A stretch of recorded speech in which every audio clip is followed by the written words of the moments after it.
Our next topic is What is bugging you? Chest infections, what antibiotics and when? By Dr. Dileep Raman. Thank you. Did she use that extra 5 minutes she had? She used it. Depends how severely infected your patient is.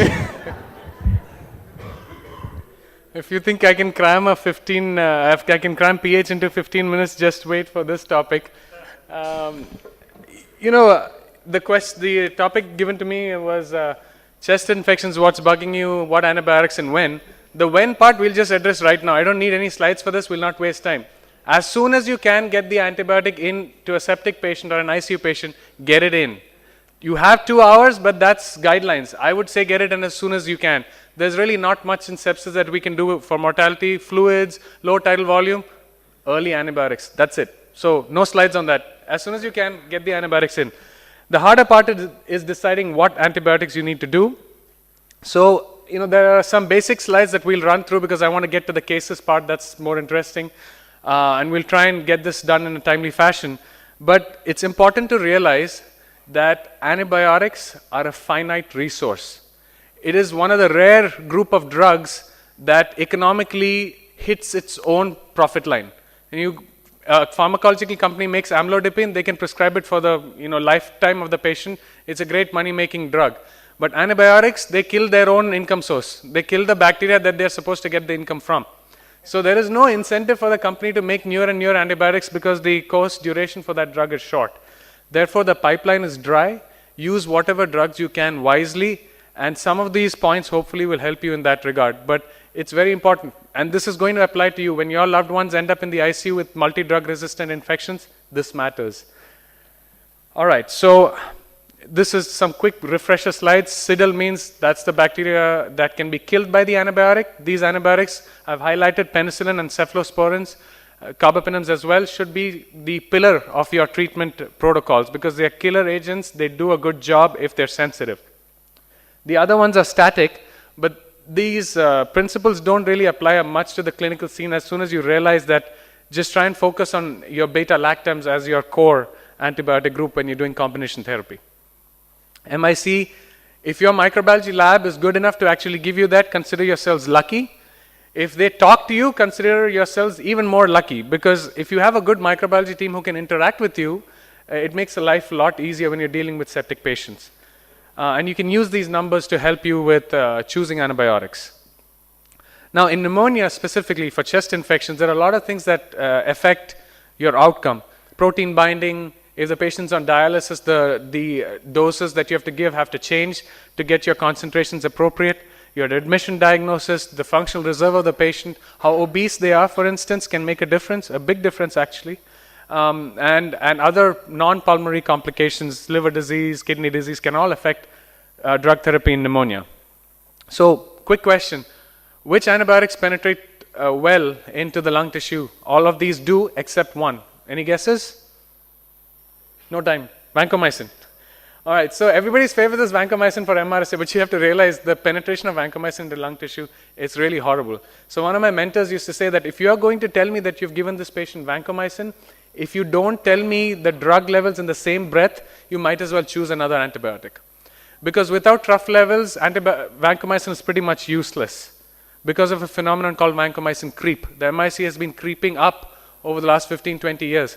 So in the Indian setting, not every hospital has therapeutic drug monitoring, right? So we've got to apply this to our setup.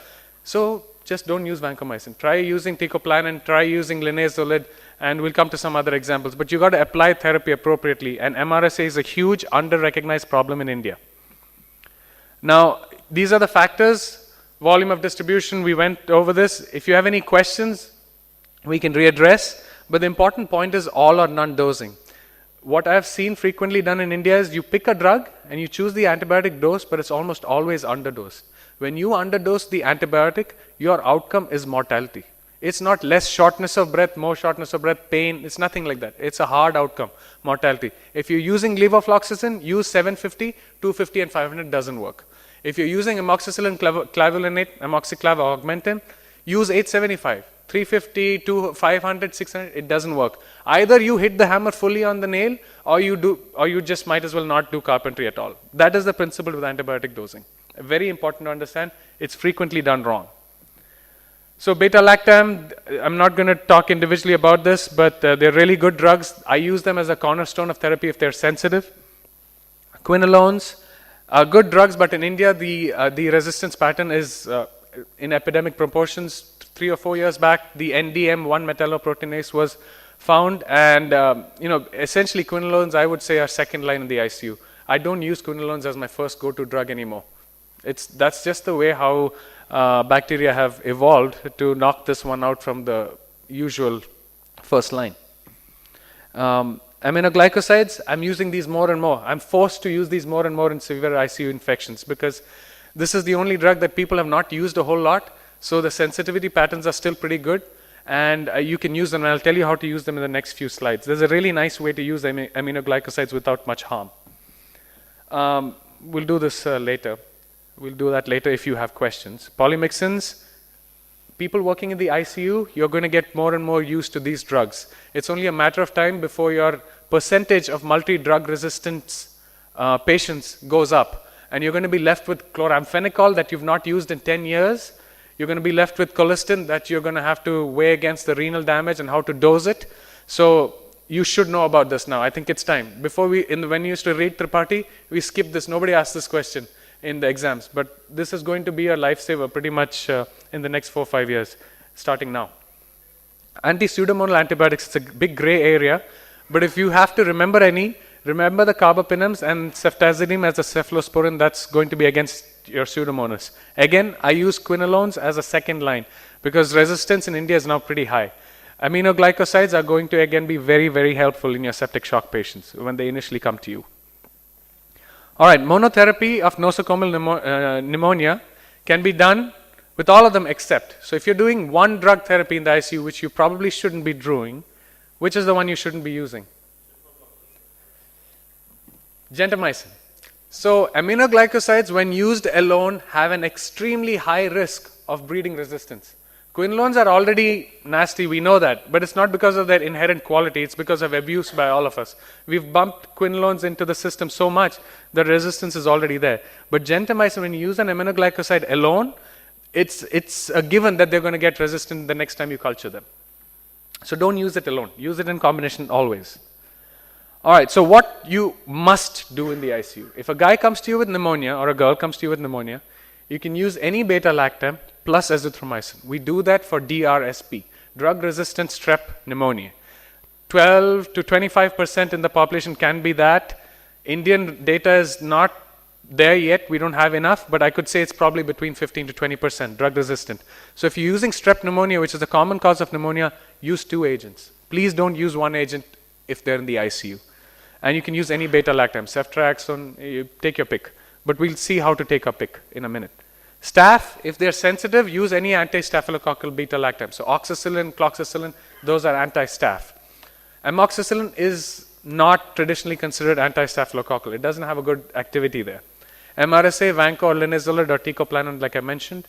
Don't use daptomycin for pneumonia as it doesn't work. Daptomycin is inactivated by the pulmonary surfactant. If you give daptomycin for pneumonia, a high chance of therapeutic failure. Atypical, you can use any of the doxycycline, the respiratory fluoroquinolones or macrolides. Respiratory fluoroquinolones I use as a single agent for outpatient therapy for community-acquired pneumonia. I don't use it in the ICU as first line. What is a respiratory fluoroquinolone? Any idea? Moxi and Levo. Both are respiratory fluoroquinolones. Why are they called respiratory? Because they cover strep in addition that Cipro doesn't cover. So ciprofloxacin and all other quinolones are not good for pneumonias unless you're using for combination therapy for pseudomonas. So if you have to think of a quinolone for the lungs, Moxi or Levo, that's it. Gram negative, tough. We'll do it in the clinical cases. So now a little bit more clinical, look for radiological clues. You guys are anesthesiologists, but you're also pre-op physicians. You should be able to pick that big fat round thing right in the left upper zone. That's a cavity. If you see a cavity or you see a small cavity, think of some certain bugs, Klebsiella, MRSA. Those are cavity forming organisms, and you need to cover for that. If you see a bulging large fissure like this, it's almost always Klebsiella. It's a typical radiological finding, but you won't see the bulging fissure all the time. You'll see a lobar pattern very commonly. If you see a lobar pattern, think of strep. It's very common. You don't need to overcover and start aminoglycosides. You can make a little bit of a therapeutic guess and get by with strep coverage alone. Bronchopneumonia pattern is a diffuse pattern like this. You'll see, and in your head, you need to think that you need to get atypical coverage. So atypical coverage is kind of hinted with this radiology picture in the ICU. Now, this you can't escape. This is the future. All right, this talk and all talks like this by ID physicians, I'm not an ID guy, but this is what you're going to be faced with as you do ICU practice. These bugs are notorious killers. VRE, MRSA, Klebsiella with this KPC, one of the KPCs is found in India, the NDM1. Acinetobacter is called CRAB, meaning carbapinamase resistant Acinetobacter. You've seen this in your practice. Have you seen these CRAB type cultures in your practice? You'll see them more and more. MDR Pseudomonas is a given, and Enterobacter. So remember these bugs.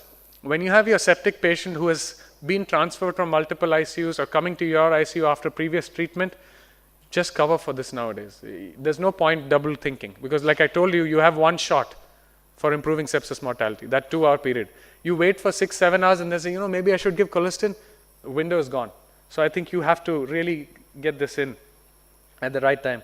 We won't cover this. This is a little bit more rare. I'm not going to cover fungal and viral because it's out of the scope of this talk.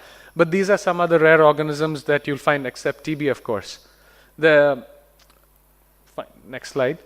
So this is the core of what you should be doing. And the most important thing is something very nebulous, something that's not there in every textbook. Audit, intervention, and feedback. I mean, how do you improve antibiotic care with some 3 words that are more likely to hear from an MBA guy's mouth than a doctor's mouth? But really, that's the only way. You have to talk to people who know about infectious disease, the specialists. They have to audit your prescriptions and see if that makes microbiological sense. You can do this on your own, but you need to get into the practice of thinking, am I matching the drug to the bug? If I don't have the bug, is my empiric coverage correct? That's all. And that has to do with the feedback loop. That's what it means.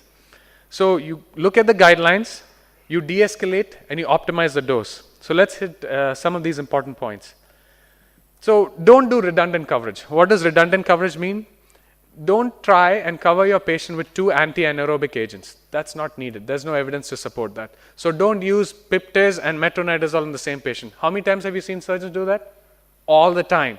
Let's do metro, ciprofloxacin, and azithromycin. I mean, you have to pick antibiotics with some kind of rationale, and redundancy is one thing you can apply. If 2 antibiotics are covering one bug twice, skip one. You don't need that. There are a few exceptions to that rule, but most of the time, avoid redundant coverage. Use the correct dose, as I've already stressed before, and the duration has to be appropriate. So before we used to do 14 days for pneumonia, that is changing. Every disease, now they're cutting short the duration of antibiotic therapy. So I have a patient in Bangalore I had seen. This guy was on meropenem for 2 months. The meropenem bill alone was 2 lakhs. All right, so he didn't have meropenem deficiency, where meropenem is not a vitamin. Okay, so I didn't understand what the rationale was of those things. So focus on the duration. It's quality control. So give them antibiotics for 7 days, 5 to 7 days for pneumonia is more than enough. Because what you're doing is you're sterilizing the lung and hoping that the body takes care of the infection. It's not the antibiotic that's fixing the pneumonia. The antibiotic is giving you a chance, a fighting chance. The fighting has to be done by the patient. All right, so duration, cut it short. Everything has guidelines. C. diff has a certain duration of antibiotics. Pneumonia has the same, so you apply the same principles. Penetration and site of action is important. If you have a massive abscess, unless you drain the abscess, your vancomycin at heavenly dose is not going to work. So those things need to be applied. And the route is important. Vancomycin PO doesn't work. It works for C. diff, but is not systemically absorbed. Levofloxacin has 92% oral bioavailability, so PO and IV can be equal in their effect. So you have to keep these things in mind. And when you're switching from PO to IV, the correct route matters a lot. So if you don't attain a therapeutic concentration, again, outcome's bad. A classic example everyone likes to use because pharma is pushing it is tigecycline. How many have used tigecycline? Tigecycline use? So pharma is going to keep pushing this drug. And let me tell you, the more obese the patient gets, this drug is fat soluble. It's like midazolam. It redistributes fast, so the blood level is high. In about 30 minutes to 2 hours, blood level is rock bottom. So if you're dealing with a bacteremic septic patient, tigecycline is already in the fatty tissue. That's why mortality has been noted to, they've got a higher signal of mortality in septic shock patients with tigecycline. So beware of pharma pushes. Now combination therapy will come to, I have one slide later. We are running short of time, sir. How many more minutes? How much more time? Time is over. So, okay. This is an example where present continuous tense becomes past tense. We are running short of time and we are out. All right, so let's see should I just do it on Facebook? Okay, so 45-year-old guy with pneumonia comes with flu. This one, the case example for this is after flu, the risk of MRSA is very high. But it is not your garden variety MRSA. Okay, I mean, it is kind of your garden variety MRSA. There are two types of MRSA, hospital acquired and community acquired. Hospital acquired is like a slow moving MRSA. You give enough ticoplan and linezolid, you're fine. But the community acquired one is a gram-positive cocci, and it is much more stronger. And it produces a toxin called the PVL toxin. And just vancomycin may not be enough. You need to have a drug that reduces the toxin production. So frequently think in your mind, you can start vancomycin, but add clindamycin or do linezolid alone. Linezolid does have some toxin reduction capacity. That was the take-home point. So therapy of MRSA, I'll share these slides with you. But linezolid is one thing, and you can add clindamycin to it. All right? Daptomycin, definitely a no-no. All right, nursing home resident or resident from long-term care or stayed in the hospital, doesn't matter. Has been in the hospital for a long time, has had a history of KPC, was on ceftaz, so has had antibiotics before. And they come to you, what are your choices? See, the idea that I'm trying to portray here is don't start the same antibiotics. Switch the antibiotics around. Give them a different flavor. I cannot keep eating Gujarati food throughout every day of the conference, right? I have to have a change. So you need to do that to the bacteria also. Don't keep giving the bacteria quinolone, again quinolone. You try some Kerala food also in between. So, that's what you need to change. So be comfortable with more than one antibiotic regimen. So that's why I want to get you used to aminoglycosides. Once a daily dosing, look at the once daily dosing, do it for 3 days. By then the cultures will come back. If the cultures are negative, you can stop. Don't worry about renal function. Okay, so take home message for aminoglycoside, once daily dosing, forget therapeutic monitoring. You're only doing it for 3 days to get good empiric cover. After 3 days, when your cultures are negative and there are no gram negatives, DC the aminoglycosides. So that way, you've used it in combination with something, you've covered everything important, and day 3 you've de-escalated. COPD guy, this is a gram-negative cocci, Moraxella. The take-home message here is, in this patient, he's actually not infected. So look out for the patient who has a positive culture but is not infected. So if they don't have fever, sputum is clear, but you're still growing Pseudomonas, it's a commensal or it's just living there in a sputum, don't treat it, reduce your antibiotic use. So I think that should be good enough. I'll share these slides with you. Talk to your microbiology people. Look for something called an antibiogram. If you have it, just like you force to get an ultrasound machine, this is something easy for the micro lab to do. They can give you an antibiogram. That way you can see 80% sensitivity to quinolone in your hospital, or is it 50%? Avoid dual beta-lactam, avoid redundancy. I already talked about this. Any questions so far? Thank you. One. I do.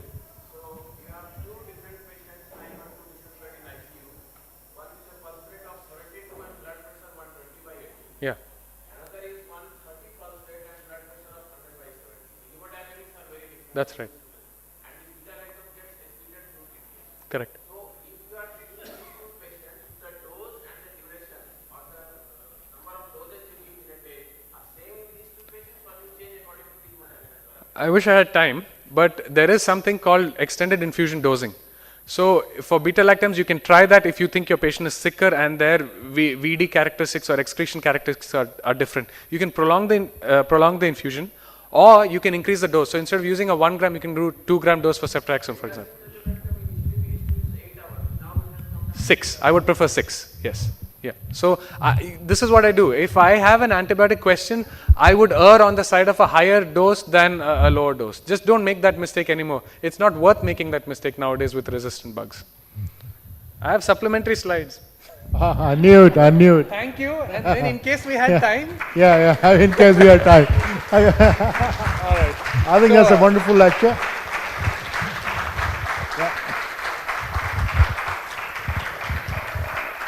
I'll cover this some other time. He's a special guest for us. Okay, he's a special guest. He's a physician. Okay, we love him.